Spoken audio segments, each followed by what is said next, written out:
చదువుతో పాటు skills, placements తో పాటు సక్సెస్ సందీప్ యూనివర్సిటీ మాత్రమే అందిస్తుంది.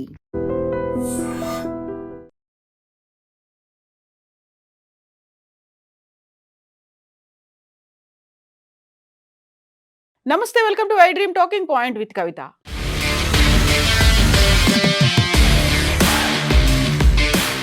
అన్నదాతకు రేవంత్ సర్కార్ శుభవార్త చెప్పింది. ఈ నెల 22 నుంచి రైతుల ఖాతాల్లో రైతు భరోసా నిధులు విడుదల చేస్తామని రాష్ట్ర ప్రభుత్వం అనౌన్స్ చేసింది. రైతు భరోసా నిధుల విడుదలపై CM Revanth Reddy, deputy CM Bhatti Vikramarka, రాష్ట్ర వ్యవసాయ శాఖ మంత్రి తుమ్మల నాగేశ్వరరావుతో చర్చించారు. మొదటి విడతగా ఈ నెల 22వ తేదీ సిద్దిపేట జిల్లా నర్మెట నుంచి 70 లక్షల మంది రైతులకు ఎకరం వరకు 3,590 కోట్ల నిధులను రైతుల ఖాతాల్లోకి సీఎం రేవంత్ రెడ్డి చేతుల మీదుగా బదిలీ చేయనున్నారు.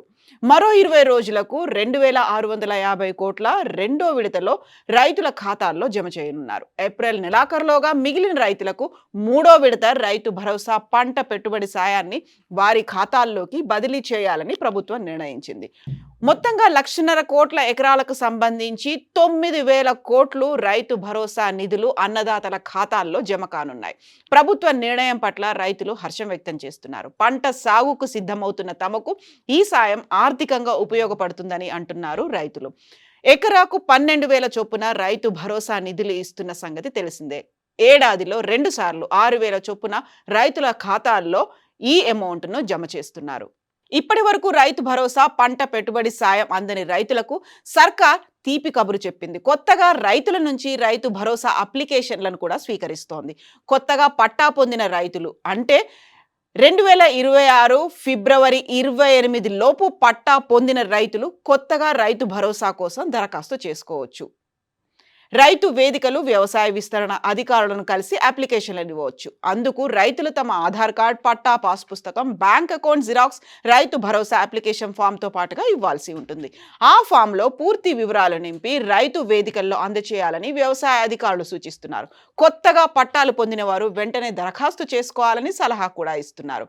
ఇక ప్రస్తుతం చాలా పథకాలు ఆన్లైన్లో దరఖాస్తు చేసుకునేందుకు అవకాశం ఉంది. కానీ ఈ రైతు భరోసాకు మాత్రం అలాంటి అవకాశం లేదు. నేరుగా వ్యవసాయ కార్యాలయంలోని మండలంలో ఉన్నటువంటి వ్యవసాయ విస్తరణాధికారి లేకపోతే క్లస్టర్ అధికారికి మాత్రమే దరఖాస్తు చేసుకోవాలి. లేదంటే గ్రామాల్లో పంచాయతీ నుంచి దరఖాస్తులను ఆహ్వానిస్తుంటారు. అలాంటి సమయంలో గ్రామంలో కూడా దరఖాస్తు చేసుకోవచ్చు.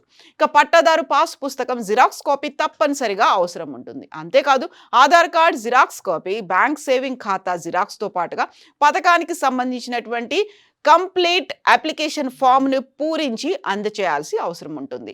ఈ పథకాన్ని గత బీఆర్ఎస్ ప్రభుత్వం 2018లో రైతు బంధు పేరుతో ఈ పథకాన్ని ప్రవేశపెట్టింది. కాంగ్రెస్ ప్రభుత్వం వచ్చాక రైతు బంధు పథకాన్ని రైతు భరోసాగా మార్చింది. రైతులకు 2 దఫాల్లో పెట్టుబడి సాయం అందిస్తోంది. రైతు భరోసా ముఖ్య ఉద్దేశం వ్యవసాయంలో రైతులకు ఆర్థికంగా సాయం అందించడం. అయితే దీనికి సంబంధించి కొన్ని మార్గదర్శకాలను కూడా పెట్టింది రాష్ట్ర సర్కార్. రైతు భరోసా పథకానికి అందరూ అర్హులు కారు అనేటువంటి ఒక కండిషన్ కూడా పెట్టింది. ఈ పథకం ప్రయోజనం పొందాలంటే తెలంగాణ రాష్ట్రానికి చెందిన రైతు మాత్రమే అయి ఉండాలి. అలాగే రైతు కనీస వయసు 18 సంవత్సరాలు ఉండాలి. అలాగే ఈ పథకం సాయం పొందాలంటే భూమి దరఖాస్తుదారుడి పేరు మీద ఉండాలి.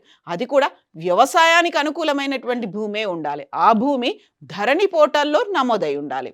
రైతు భరోసా విషయంలో అర్హతలను కూడా నిర్ణయించింది ప్రభుత్వం. ప్రభుత్వాన్ని తప్పుదోవ పట్టించి పథకాన్ని సద్వినియోగం చేసుకోవాలని చూస్తే ప్రభుత్వం కఠిన చర్యలు తీసుకుంటుంది. ఈ పేరు మీద భూమి లేకుండా రైతు భరోసా కోసం దరఖాస్తు చేసుకుంటే డబ్బులు రావు. అది కూడా రైతు పేరు మీదే భూమి ఉండాలి. తప్పుడు పత్రాలను సృష్టించి పథకాన్ని పొందేందుకు చూస్తే ఇబ్బందులు ఎదుర్కోవాల్సి ఉంటుంది. అలాగే సాగుకు యోగ్యం కాని భూములు అంటే బీడు భూములు కావచ్చు, రాళ్లు రప్పలతో ఉన్నటువంటి భూములు, కొండలు, రియల్ ఎస్టేట్ వెంచర్లు, కాలువలు, వాణిజ్య సముదాయాల కోసం, కమర్షియల్ కాంప్లెక్స్ల కోసం చెందినటువంటి భూములు ఉన్న వారికి రైతు భరోసా పథకానికి అర్హులు కాదు.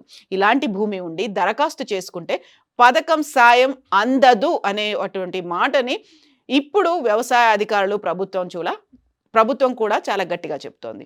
ఎవరైనా అనర్హులుగా ఉండి తప్పుడు పత్రాలతో దరఖాస్తు చేసుకుంటే వారికి డబ్బులు రావు అనేటువంటి మాట గుర్తుంచుకోవాలని ప్రభుత్వం చెప్తోంది. ఇక ప్రభుత్వ ఉద్యోగులు, పెన్షనర్లు, వ్యవసాయం చేస్తూ పెన్షన్ పొందుతున్న కొంతమంది రైతులు అనర్హులు. ఆదాయపు పన్ను చెల్లించే రైతులు కూడా ఈ పథకానికి అనర్హులు. రాజ్యాంగబద్ధమైనటువంటి పదవులు అంటే ఎమ్మెల్యేలు, ఎంపీలుగా, ప్రజాప్రతినిధులుగా ఉన్నటువంటి వారికి కూడా ఈ పథకం వర్తించదు. దేవాలయాలు, ట్రస్టులు లేదా ఇతర సంస్థల పేరు మీద ఉన్నటువంటి వ్యవసాయ భూములకు కూడా రైతు భరోసా పథకం వర్తించదు. రాష్ట్రంలో ఎవరైనా అనర్హులుగా ఉండి ఈ పథకం సాయం పొందుతున్నట్లయితే వారిపై ప్రభుత్వం ఒక కన్నేసి పెట్టింది, నిఘాను ఏర్పాటు చేసింది. ఇప్పటి వరకు రైతు భరోసా సాయం పొందుతున్నటువంటి వివరాలన్నింటినీ ప్రభుత్వం పరిశీలిస్తోంది. అందులో అనర్హులుగా తేలినట్టయితే వారిని పథకం నుంచి తొలగించబోతోంది ప్రభుత్వం. పథకానికి సంబంధించి అర్హత విషయంలో నియమ నిబంధనలు మారుతూ ఉండొచ్చు. దరఖాస్తు చేసుకునే ముందు ఈ పథకం పొందేందుకు ఎలాంటి నియమాలు ఉన్నాయో తెలుసుకోవడం చాలా ముఖ్యం. మరిన్ని వివరాలు తెలుసుకోవాలంటే మండల వ్యవసాయ శాఖ అధికారిక వెబ్సైట్ను సంప్రదించాలి, లేకపోతే కార్యాలయాన్ని సంప్రదించండి. మీకున్నటువంటి డౌట్స్ తీసుకోవచ్చు. మీరు అర్హులా, అనర్హులుగా అనే విషయం కూడా అందులో తెలుస్తుంది. మీకు నిజంగా లబ్ధి ఉంటే రైతు భరోసా వస్తుంది, లేకపోతే అనర్హులైతే ఇప్పటిదాకా ఉన్నటువంటి ఆ వివరాల్లో మీ పేరుని తొలగిస్తారు.